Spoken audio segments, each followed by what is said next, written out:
Hello, good morning everyone. आज के lecture में हम क्या गुप्तोत्तर काल कंप्लीट कर देंगे। लास्ट लेक्चर में हमने क्या गुप्तोत्तर काल क्या स्टार्ट किया था, जिसमें हमने क्या प्रमुख जो वंश है वो हमने देख लिए थे। आज हम क्या जो यहाँ जो गुप्तोत्तर काल का प्रशासन के बारे में देखेंगे, स्पेशली हर्षवर्धन के प्रशासन के बारे में। क्या है, हर्षवर्धन के प्रशासन के बारे में देखेंगे, जिसमें क्या सम्राट की क्या स्थिति थी, मंत्री परिषद कैसा था, प्रशासन कैसा था, सेना व न्याय व्यवस्था कैसी थी, और आय और व्यय का साधन क्या था, और सार्वजनिक कार्य में क्या क्या क्या होता था, है ना। सबसे पहले सामंत में सम्राट क्या करता था, सामंत और अधिकारियों की क्या करते थे, नियुक्ति करते थे। सम्राट क्या करते थे, सामंत और अधिकारियों की नियुक्ति करते थे, जिसमें उनके द्वारा क्या महाराजधिराज की उपाधि धारण की जाती थी। महाराजधिराज हो गए, परमेश्वर हो गए, चक्रवर्ती जैसी उपाधियां धारण की जाती थी। किसके द्वारा, सम्राट के द्वारा, है ना। और मंत्री परिषद होती थी एक, किसकी सहायता के लिए, राजा की सहायता के लिए एक मंत्री परिषद की स्थापना की गई थी। और मंत्री को क्या बोलते थे, अमात्य। क्या बोलते थे, मंत्रियों को अमात्य बोलते थे। और जो प्रमुख होते थे, कुछ अधिकारियों को देख लेते हैं हम, भौमिक, जिसको क्या भौमिक, है ना। उसके बाद मीमांसक किसको बोलते थे, न्यायाधीश को बोलते थे। किसको, मीमांसक किसको बोलते थे, न्यायाधीश को बोलते थे, है ना। उसके बाद प्रशासन कैसा था, प्रशासन में क्या अनेक जो राज्य है अनेक प्रांतों में बटे हुए थे, जिनको क्या बोलते थे, भुक्ति। क्या बोलते थे, प्रांतों को क्या बोलते थे, भुक्ति। और इनके प्रधान को क्या बोलते थे, भुक्ति के प्रधान को विषयपति। क्या बोलते थे, विषयपति। तो डायरेक्ट आपसे क्वेश्चन पूछ सकते हैं कि प्रांतों के प्रमुख को क्या बोलते हैं, भुक्ति। और भुक्ति के जो प्रमुख होते थे प्रधान, उनको विषयपति, है ना। उसके बाद ग्राम होता था, ग्राम के प्रधान को क्या बोलते थे, महत्तर बोलते थे, है ना।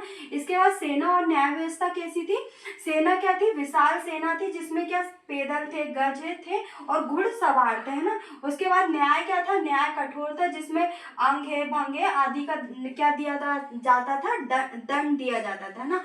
और आय व्यय का साधन क्या था, कृषि मुख्य भूमि कर था। क्या मतलब, कृषि से सबसे ज्यादा भूमि कर लिया जाता था, है ना। और सार्वजनिक कार्य में क्या होता था, सार्वजनिक कार्य किसकी भलाई के लिए किया जाता था, प्रजा की भलाई के लिए किया जाता था। जिसमें क्या शौचालय का निर्माण हो गया, जलाशयों का निर्माण हो गया, है ना, जलाशयों का निर्माण हो गया, आदि कार्य किसमें किए जाते थे, सार्वजनिक कार्यों में, है ना।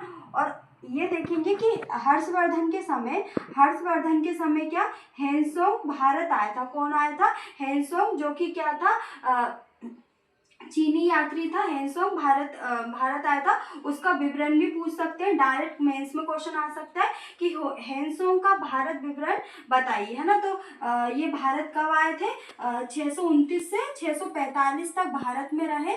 और इनकी पुस्तक कौन सी, सी यू की। क्या है, सी यू की में इन्होंने क्या बताया है, जो हर्षवर्धन के शासन काल में समाज कैसा था, राजनीतिक व्यवस्था कैसी थी, आदि का उल्लेख किया उन्होंने। तो हम एक एक करके सभी चीजें देख लेते हैं। सबसे पहले राजनीतिक जीवन कैसा था। तो जो क्या था, समस्त उत्तरी भाग का स्वामी कौन था, हर्षवर्धन था। कर अधिक नहीं थे, मतलब करों की जो अधिकता थी वो अधिक नहीं थी। और विशाल सेना थी। और यात्रियों को क्या कर लिया जाता था, लूट लिया जाता था। इसका वर्णन क्यों हेनसोंग करते हैं, क्योंकि हेनसोंग को स्वयं 2 बार लूटा गया था, है ना। इसके बाद आर्थिक स्थिति कैसी थी, आर्थिक स्थिति अच्छी थी।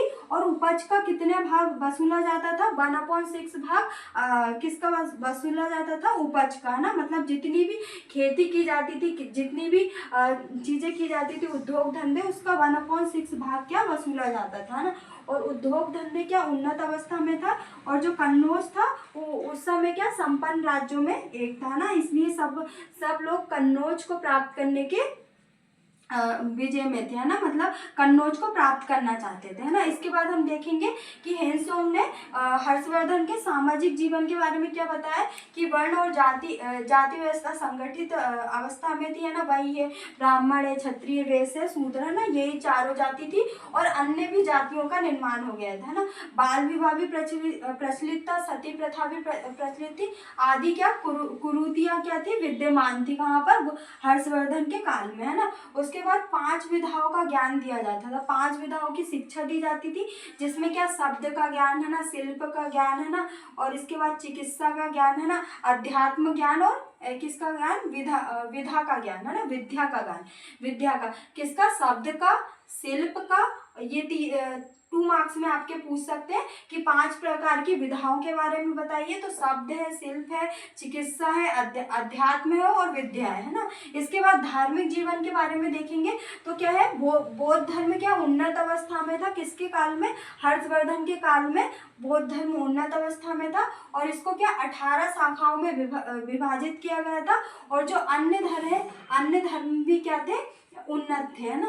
इसके बाद हम देखेंगे कि हर्षवर्धन के काल में बौद्ध धर्म का संरक्षण कैसे होता था, है ना। तो ये डायरेक्ट क्वेश्चन पूछ सकते हैं कि हर्षवर्धन के काल में बौद्ध धर्म का संरक्षक बताइए, मतलब संरक्षण कैसे होता था, है ना।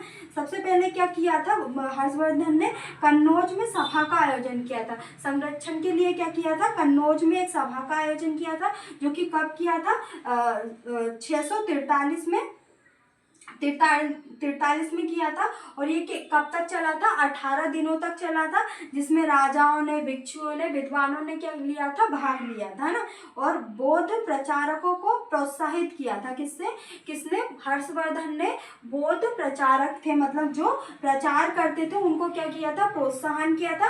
उसके लिए उन्होंने क्या किया था, जो हर्षवर्धन है उन्होंने क्या की थी, आर्थिक सहायता किसको दी थी, बौद्ध प्रचारकों को दी थी, है ना। और हर्षवर्धन द्वारा क्या मठों और विहारों का निर्माण करवाया था, किसके, गंगा के तट पर क्या करवाया था, मठों और विहारों का निर्माण करवाया था, जिसमें क्या बौद्ध भिक्षु रह सके, है ना। और दान दिया था, जो कि किसने, अपने वर्ष के, अपने जो शासन के वर्ष के 5वें वर्ष को दान दिया था बौद्ध भिक्षुओं को।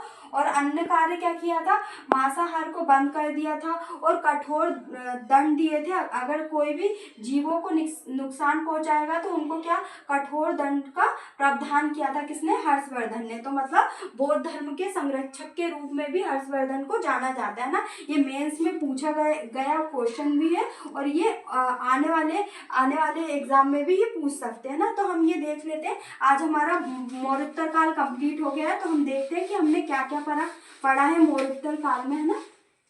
सबसे पहले हमने मौर्योत्तर काल में क्या है, मौर्योत्तर काल में क्या विकेंद्रीकरण की स्थिति है ना,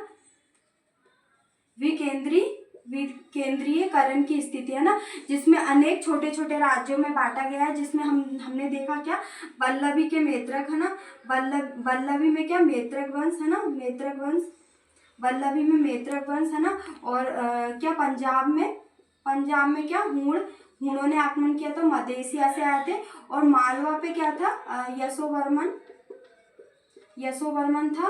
और बंगाल में क्या था, बंगाल में कौन थे, गोंड थे। उसके बाद कन्नौज में कौन थे, जो कि सबसे संपन्न था, कन्नौज में थे मोखरी वंश, है ना, मोखरी वंश का शासन था, कन्नौज में मोखरी वंश था। उसके बाद थानेश्वर में कौन थे, पुष्पभूति वंश थे, है ना, पुष्पभूति वंश थे। उसके बाद हमने क्या देखा, उसके बाद हमने हर्षवर्धन के प्रशासन के बारे में देखा। और उसके बाद जो हेनसोंग के भारत विवरण के बारे में हमने देखा। और हर्षवर्धन का बौद्ध धर्म के संरक्षक के रूप में, ना, बौद्ध धर्म के संरक्षक के रूप में, ना, ये देखा। तो आज हमारा क्या गुप्तोत्तर काल कंप्लीट हो गया। नेक्स्ट लेक्चर में हम क्या पढ़ेंगे, इसके आगे की चीजें देखेंगे, है ना। तो हमने क्या हेनसोंग का क्या भारत का विवरण देखा। उसके बाद नेक्स्ट हमने क्या देखा, जो हर्षवर्धन है, हर्षवर्धन का बौद्ध धर्म के संरक्षक के रूप में देखा ना, बौद्ध धर्म के संरक्षक के रूप में देखा। अब नेक्स्ट लेक्चर में हम क्या पढ़ेंगे, नेक्स्ट लेक्चर में जो उत्तर भारत के राजवंश के बारे में पढ़ेंगे। जिसमें हम क्या पढ़ेंगे, गुर्जर प्रतिहार वंश के बारे में देखेंगे ना, गुर्जर प्रतिहार वंश के बारे में देखेंगे, है ना। चंदेल वंश के बारे में पढ़ेंगे, जो कि हमने एमपी में अच्छे से इन डिटेल पढ़ लिया है, पर फिर भी हम जो इंडिया के लेवल पे चंदेल वंश को देखेंगे। उसके बाद हम पाल वंश को देखेंगे, है ना, पाल वंश है। उसके बाद हम चालुक्य वंश को देखेंगे, है ना, चालुक्य वंश के बारे में पढ़ेंगे। और उसके बाद हम सेन वंश को देखेंगे, है ना, सेन वंश के बाद हम किसको देखेंगे, और भी जो हमारे वंश है उनको देखेंगे, है ना। उसके बाद हम क्या पढ़ेंगे, दक्षिण भारत के राजवंश, है ना।